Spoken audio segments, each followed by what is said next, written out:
high rents or falling prices, war debt and currency crisis, taxes on malt, on windows, on horses, game laws with their paraphernalia of gamekeepers, spring guns, man traps, and, after 1816, sentences of transportation, all served directly or indirectly to tighten the screw upon the laborer.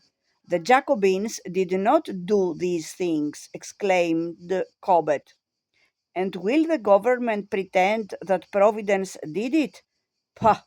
These things are the price of efforts to crush freedom in France, lest the example of France should produce a reform in England. These things are the price of that undertaking. Nor could the laborer expect to find a protector in the average parson, who, to Cobbett, was an absentee pluralist, entertaining his family at Bath while an underpaid curate attended services. For nearly 4 decades, there is a sense of the erosion of traditional sanctions and of a countryside governed with counter revolutionary license. In regard to the poor rates, one Bedfordshire philosopher, Dr. McQueen, wrote to the Board of Agriculture in 1816, I always view these as coupled with the idleness and depravity of the working class. The morals, as well as the manners, of the lower orders of the community have been degenerating since the earliest ages of the French Revolution.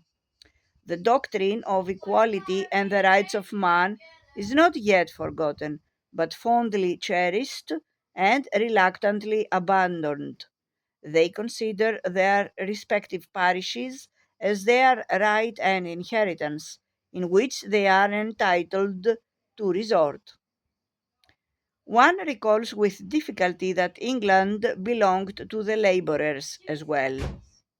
In the southern and eastern parishes, the long war of attrition centred on the right of poor relief. After the commons were lost, it was the last, the only right the labourer had. The young and the single, or the village craftsmen, might venture to the towns, follow the canals, later the railways, or emigrate, but the mature labourer with a family was afraid of losing the security of his settlement.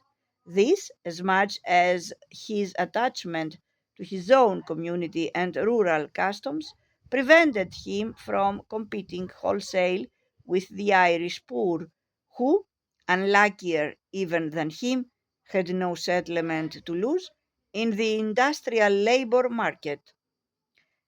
Even in times of labor shortage in the manufacturing districts, his migration was not encouraged.